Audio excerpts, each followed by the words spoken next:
Ang kwentong ito ay hango sa totoong buhay. Saling kwento ito ni Lolo Ormoc. Walang eksaktong taon. Abra.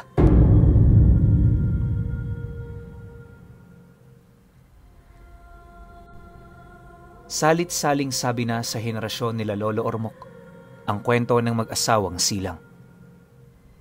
Nung mamatay si Diego Silang, ang kanyang asawa ang umupo sa kanyang pwesto.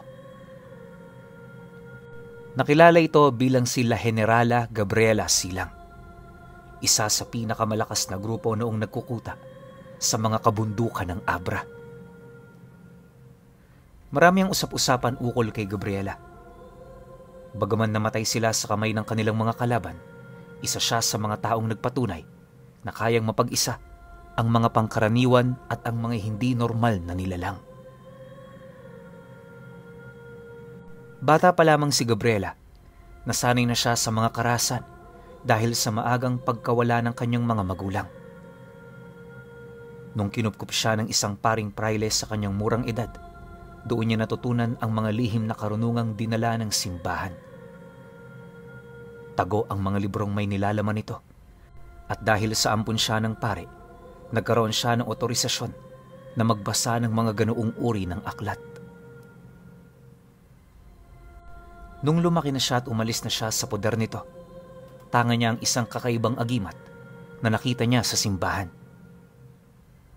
Bagaman pangkaraniwang kwintas lang ito kung titingnan, sinasabing ang agimat na yon ay may kakayahang magbalik ng pinsalang kanyang natamo.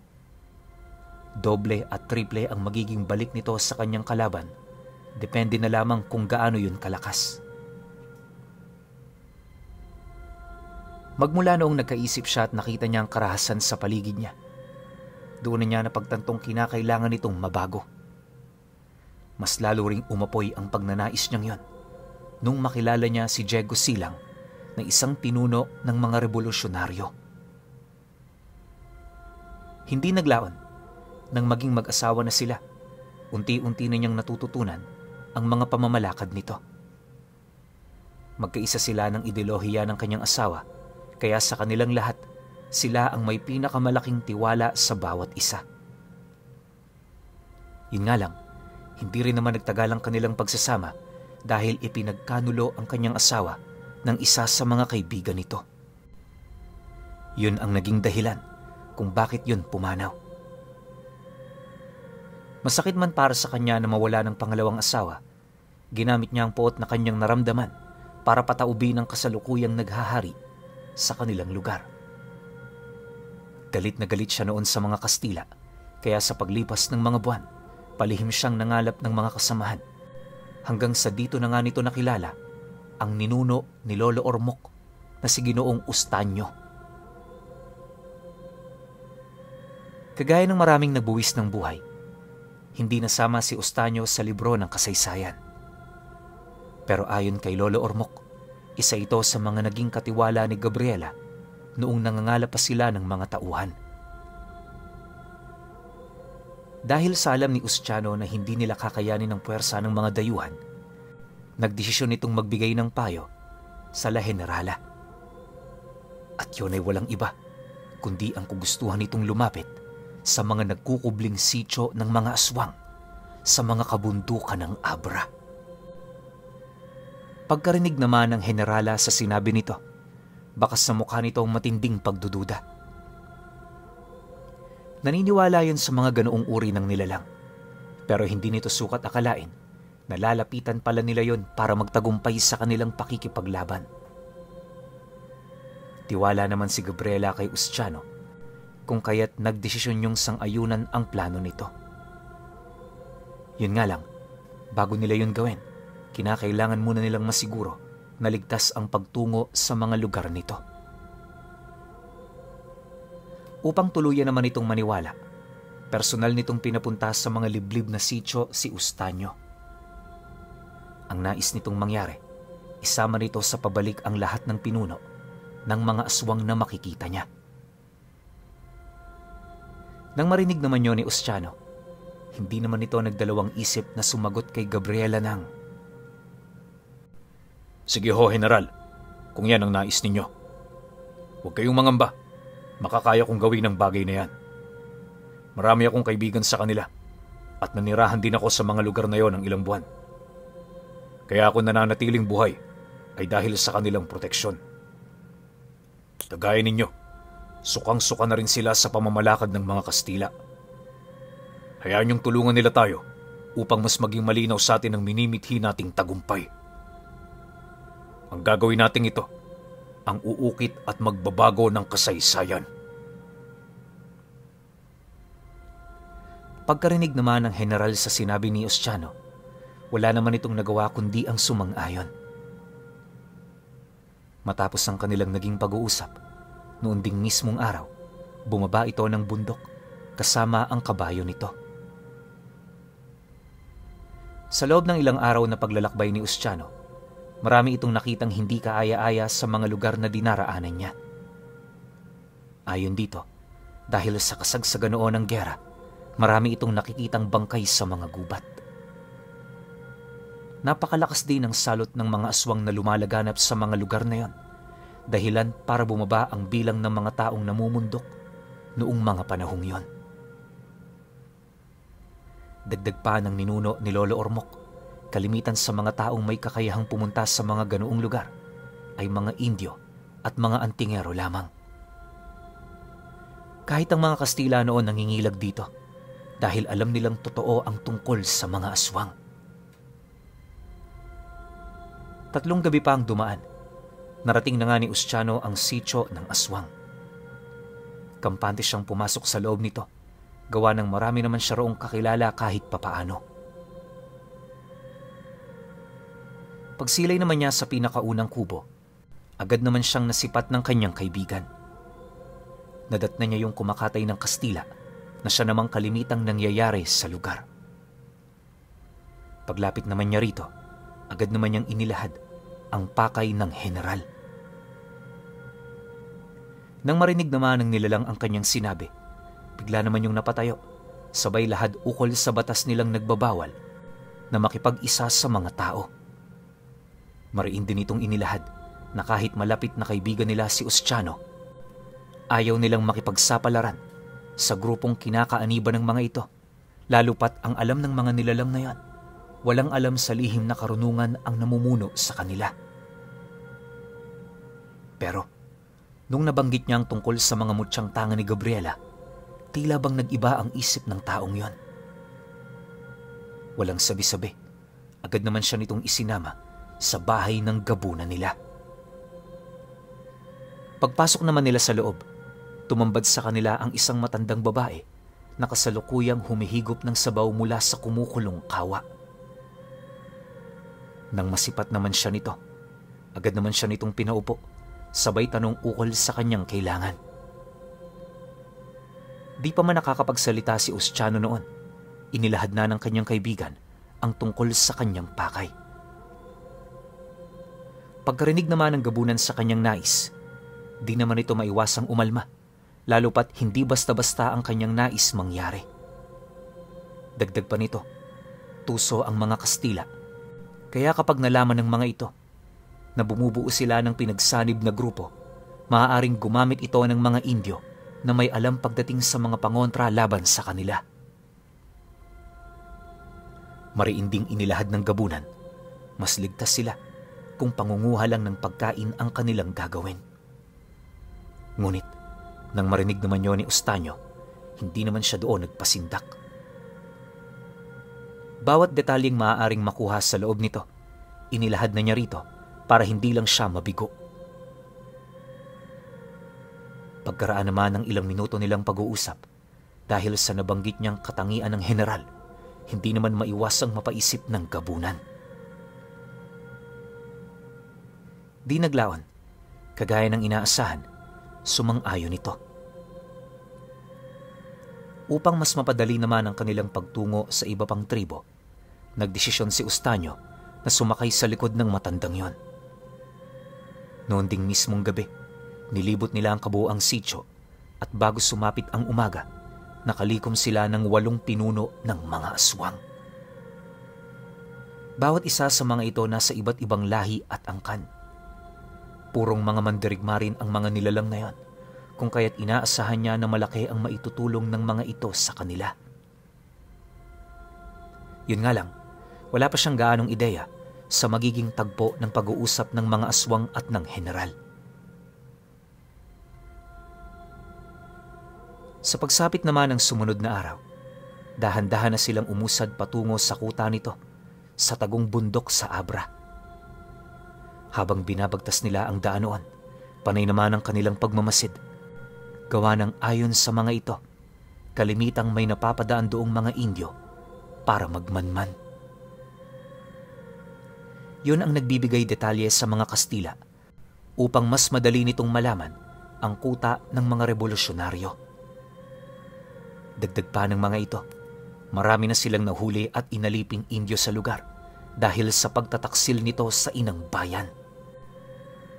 Ayaw na ayaw ng mga aswang na may ganoong traidor noong mga panahong yon dahil sa itinuturing na din ng mga ito na gera na rin nila ang nangyayaring kaguluhan.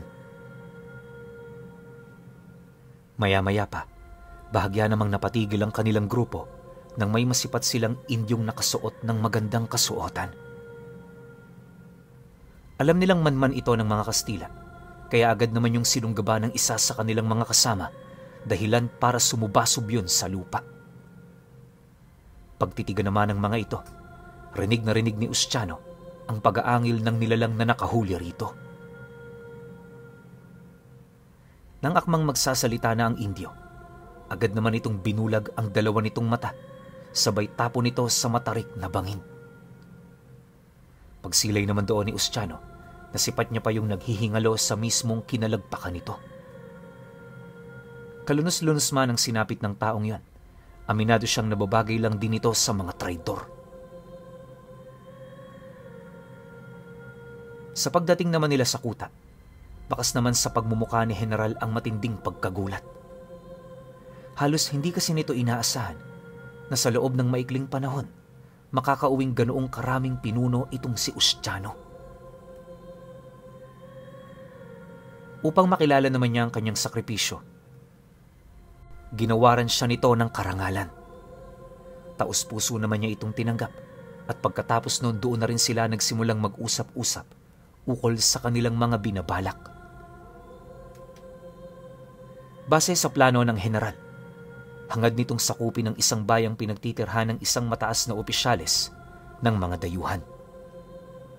Ayon dito na ang pagpugot sa ulo nito, nangangahulugang kaya nilang pataubi ng gobyerno ng mga dayuhan. Dagdag pa nito na yun din ang magiging paraan nila upang maipakita sa karamihan na hindi sila natatakot na makipaglaban hanggang kamatayan. Pagkarinig naman ng mga gabunan sa plano nito, di naman ito maiwasang umalma. Alam kasi ng mga nilalang na yan kung gaano kabigat ang kapalit sa oras na mabigo sila.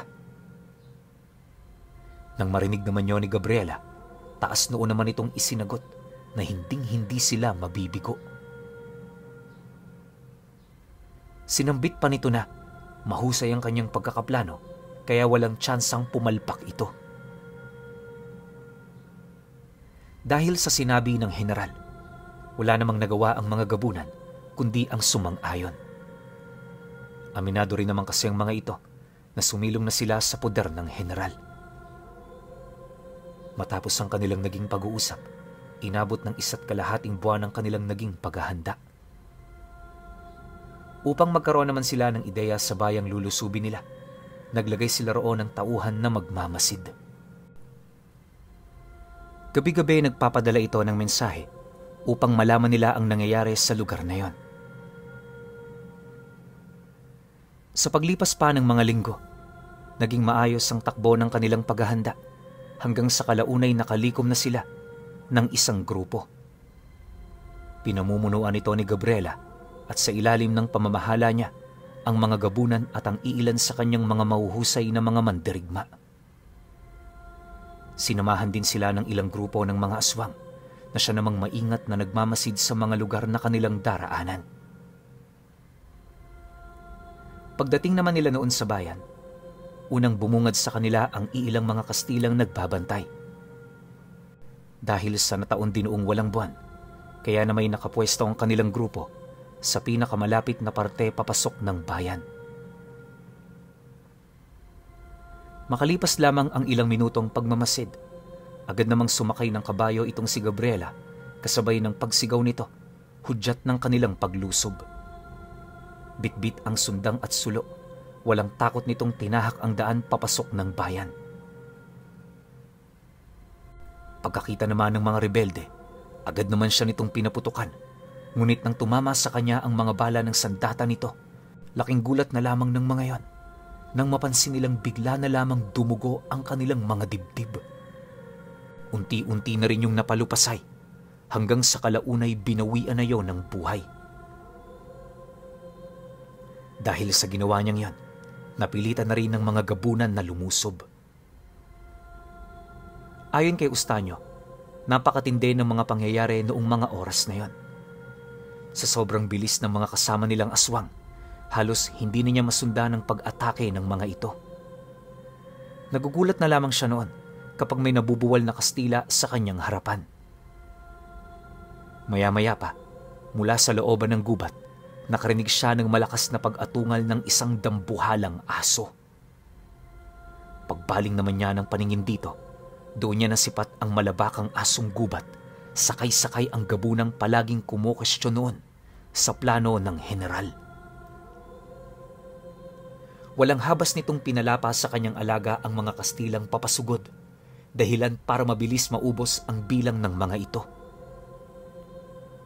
Maya-maya pa, nang malagasan na ng husto ang bilang ng mga kalaban nila, mabilis namang nakausad ang kanilang pangkat hanggang sa kalaunay narating na nga nila ang isang malaking bahay kung saan nakatira ang isang mataas na opisyal.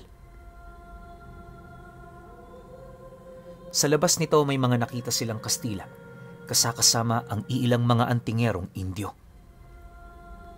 Pagsilay naman ng mga ito sa kanila, agad naman yung tumayo, sabay tutok ng kanilang mga armas na punong-puno ng pangontra. Alam ng mga gabunan na maaari nilang ikamatay ang mga balang nasa loob ng mga armas nito, kaya ipinaubayan nila yon sa general. Pagkarinig naman ni Ustanyo sa nais mangyari ng mga aswang, di naman niya maiwasang makaramdam ng matinding pagkabahala. Bagaman hindi siya nagdududa sa kakayahan ni Gabriela, sadyang hindi niya lang din kayang ipagsawalang bahala ang kakayahan ng mga Indyong yon. Alam ni Ustanyo na napipilitan lang ang mga ito, kaya nila ginagawa ang mga ganoong bagay. Hindi naglaon. Nang maunawaan naman ng general ang nais nitong mangyari, agad naman itong naglakad patungo sa harapan ng mga sundalo. Dahan-dahan itong binunot ang nakasukbit na sundang sa bewang nito, at pagkahawak niya rito ng mahigpit, walang takot niya yung nilusob. Nang masipat naman yon ng mga Kastila, walang patid naman siya nitong pinaputukan na siya namang hindi naging mahirap sa kanya para yon ay ilagan. Upang maipakita rin ng general ang kanyang kakayahan, 5 bala ang sinalo nito bago nito nilusob ang mga antingerong Indio. Paglapit naman dito ng general, agad namang bumagsak sa kanyang harapan ng mga sundalong nakatama sa kanya. Sa pagkamatay naman ng mga ito, wala na ring nagawa ang mga antingero kundi ang magmakaawa. Inilahad nilang napilitan lamang silang gawin ang bagay na yan dahil sa minamaltrato ng mga ito ang kanilang mga anak sa mga sandaling hindi sila sumusunod. Mariin din itong inilahad na hindi sila kailangang patayin ng mga ito dahil sa mga impormasyong hawak nila. Makakatulong sila sa grupo, kaya na may kahit labag sa loob ng general, pinili nitong pagkatiwalaan ang mga antingero. Habang wala pa naman yung pinapatunayan sa kanila, ikinulong nila yon sa mga hawla. Napakasikip ng hawlang yon, na kahit pag-upo hindi mo basta-bastang magagawa. Pagpasok naman doon ng mga antingero, kampante lang naman yung sumunod sa lahat ng kanilang mga ipinag-uutos. Hindi nila mawari pero sa puntong yun, desidido talaga ang mga ito na mabuhay kesa mamatay. Matapos naman ang ganoong kaganapan, agad naman silang pumasok sa loob ng bahay kung saan naroon ang opisyal. Kagaya ng inaasahan, nagtatago ito sa isang silid kasama ng mga asawa nito't mga anak. Nang masipat naman ni Gabriela ang taong yon, agad naman siya nitong sinugod, sabay tapyas ng kaliwang kamay nito. Pagbagsak naman ito sa sahig, agad naman niya yung tinalian upang dalhin sa kanilang kuta. Sinigurado niya noong walang makakaalam ng kanilang ginagawa, kaya na may para maisakatuparan ito, dinukot niya ang kabuoang pamilya ng opisyal. Matapos nila itong maisakatuparan, agad naman silang bumalik ng kampo, bitbit ang kanilang tagumpay. Mag-iisang linggo rin nilang ipinagdiwang ang kaganapang yon, hanggang sa kalaunay magkaroon na naman sila ng panibagong operasyon. Taon pa ang lumipas, naging matunog ang pangalan ni Gabriela sa mga lalawigang malapit at sakop ng Abra. Dala ng galit ng mga Kastila sa kanya. Marami na itong mga tauhang isinakripisyo para lamang matunto ng pinagtataguan nila. Ngunit sa kasamaang palad, lahat ng pinadala nitong mga sundalo hindi na nakauwi pa. Inaasahan naman yun ng general, sa kadahilanang ang mga kabundukan ay kanilang baluarte. Sa tulong ng mga aswang, kahit isang maliit na insekto ay hindi makakaalis sa lugar na yon na hindi natutunugan ng mga ito. Dahil sa ganoong kapangyarihan, aminado si Ustanyo na naging kampante ang kanilang general. Malimit naman niya itong pinapaalalahanan pero tila bang naging sanay na yon sa tunog ng tagumpay. Ang opisyal namang nadukot nila ilang buwan na ang nakakaraan, patuloy pa rin nakakulong sa isang napakakipot na hawla. Yung mga antingerong Indyo namang nailigtas nila, isa na sa mga kasamahan nilang naglilibot sa mga hangganan ng kanilang kuta. Kampante naman doon sila Ustiano, lalo pat nanumpa ito ng kanilang katapatan. Malaking bagay yon para sa kanila, buhat sa paniniwala nilang iimpyernuhin ng may likha ang hindi sumusunod sa panunumpa. Ayon sa ninuno ni Lolo Ormoc, na habang dumaraan ang araw sa kanilang lugar, napapansin nito ang matinding paghihirap ng dayuhang opisyal. Maliban kasi sa kalagayan nito, kitang-kita nito kung papaano manghina at kalaunay mamatay ang kanyang mga mahal sa buhay. Kaya labis siyang nagdulot ng matinding galit sa taong yon. Pero ano naman ang magagawa nito? Para rin makaraos sa araw-araw, napipilitan itong kumain ng karne ng kapwa niya Kastila. Yun kasi ang malimit na ipinapakain ng mga gabunan bilang parusa sa ginawa nitong panggigipit sa mga kalahi nila. Kalunos-lunos man ang kalagayan ng Kastilang yon, wala silang nararamdamang awa.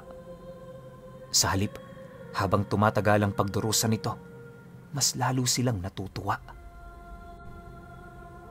Ilang buwan pa ang lumipas, naging masugid ang kanilang pagmamasid sa mga karatig bayan. Hindi naglaon nang mabalitaan nila ang tungkol sa bagong opisyal na naninirahan sa karatig lugar. Nagkaroon na naman ng matinding hangarin itong si Gabriela na pabagsakin ito. Bukod kasi sa isa rin yung general, naniniwala siyang malaki ang maibibigay nilang dagok sa panig ng kaaway kung sakali mang matagumpay nila yung madudukot. Dahil dito, bakas sa mukha ni Gabriela ang matinding hangarin na matalo ito. Pagkalat naman ang plano niya sa kanilang kampo, karamihan sa mga gabunan hindi na sumang-ayon. Ayon sa kanila, malakas ang kanilang kutob, isa itong malaking patibong. Naniniwala rin ang mga ito na hindi mangmang ang kanilang kalaban para hindi matuto sa kanilang mga naunang pagkakamali. Pananakot pa ng mga aswang na sa sandaling hindi magpapigil si Gabriela sa kanila, hindi sila roon sasama. Ayaw nilang umabot sa puntong maging ang kanilang lahi ay malipol dahil sa padalos-dalos nitong desisyon. Nang marinig naman ng general ang sinabi ng mga kaibigan ni Ustiano, nagdulot ito ng matinding argumento. Ngunit sa kasamaang palad, hindi na pumayag ang lahi ng mga aswang na ipagamit sa general ang kanilang puwersa.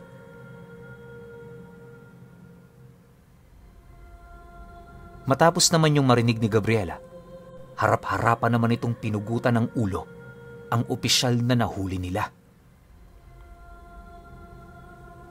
Dahil sa ginawa nito, napilitan namang magbaba ng pasya ang mga gabunan. Ayon sa kanila, mula sa araw na yon, tumitiwalag na sila sa samahang pinamumunuan nito. Nang marinig naman yun ni Ustiano, sinubukan niya pa raong makipag-usap pero hindi na siya nito pinakinggan. Pinapili rin siya ng mga nilalang na yan, kaya na may nahirapan siyang humanap ng panig. Kung tatalikuran kasi niya ang mga gabunan, mapapalaya sa sityo ng mga ito ang kanyang pamilya. Ayaw naman niya yung mangyari, kaya kahit masakit para sa kanya naging pasya niya, napilitan siyang yon ay gawin. Sa pagdating naman ng punktong nagkahati-hati na ang kanilang grupo, agad naman sila roong kumalas. Sa lalong madaling panahon, umalis sila ng kampo upang hindi na sila magkainitan. Sumama na rin noon si Ustiano sa mga gabunan, kung kaya't doon na rin nagtapos ang kanilang naging pagsasama ng general. Ngunit sa hindi inaasahang pangyayari, ilang buwan lang noon ang lumipas, nabalitaan nila ang kalunos-lunos na sinapit ng grupo. Huli na nila nang malaman na ang mga antingerong Indyo palang kinupkup nila ang nagkanulo sa mga ito. Dala naman ng matinding galit ng mga gabunan, hinanap nila ang mga antingero na kalaunay na huli rin naman nila kaagad. Yun nga lang, kahit patawan nila yon ng parusang kamatayan, hindi na nila maibabalik pa ang mga nangyari. Sinubukan din nila noong iligtas ang general, ngunit masyadong naging mahigpit ang pagbabantay sa kulungan nito. Ayaw naman nilang mabulgar ang kanilang lahi sa kadahilan ng pinaghirapan nyo ng mga ninuno nila na itago. Masakit man para sa kanilang nangyari sa general, pinili nilang magmasid na lamang. Napag-isip-isip din naman nila kasi masyadong malaki ang isasakripisyo kung sakali mang gugustuhin nilang itakas ito. Napagtanto rin ng mga gabunan na baka kagaya ng asawa nito, ganun din ang tadhanang hangad ng nasa taas na mangyari rito. Sa pagtagal pa ng pagkakadakip ni Gabriela, wala na nga silang naging balita doon. Si Ustiano naman, pilit tumungo sa bayang yan para makinig sa mga usap-usapan kung saan doon niya nalaman na malapit na palang bitayin ang general. Ilang araw pa ang dumaan, lahat sila ay halos hindi na makapamuhay ng maayos. Ang iniisip kasi nila noong mga oras na yon, ang nalalapit na pagbitay sa general na minsan nilang nakasama. Napakasakit man ito para kay Ustiano, alang-alang sa kanyang pamilya, kinakailangan niyang maging matatag. Sa pagsapit naman ng oras ng pagbitay kay Gabriela Silang, wala na nga silang nagawa, kundi ang makinig sa mga huling nangyari bago yun nawala. Magmula noon, hindi na rin sumali pa sa revolusyon si Ustanyo. Yun din ang naging daan upang maipasa ang kwento kay Lolo Ormoc na may kinalaman kay La Generala Gabriela Silang.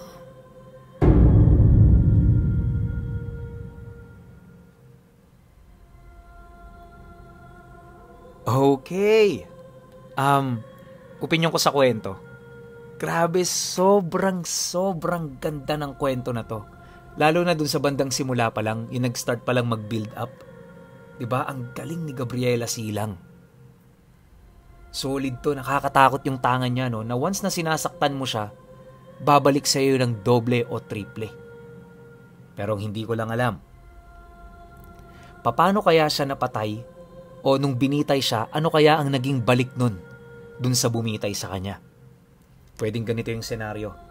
Yung mga traidor na kapwa rin natin Pilipino na siguro nagtatrabaho lang para sa pera. Kinalas lahat ng gamit ni Gabriela Silang.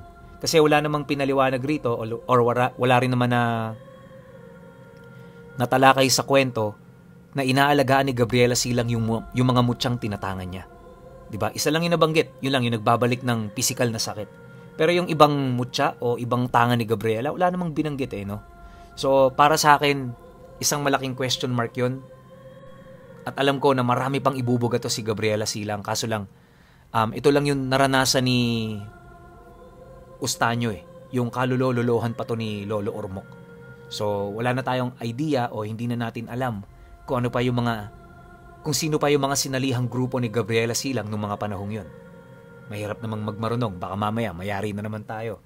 Pero overall, sobrang nagustuhan ko tong kwentong to. Isa na namang patunay na nung panahon ng digmaan, nagsanib puwersa ang mga antingero, mga bayani natin, at ang mga aswang para magapitong mga dayuhan na to. Pero kayo, kung may opinion kayo sa kwentong ito, comment nyo lang sa baba. Yun lang. Hanggang sa susunod na kwento. Salamat.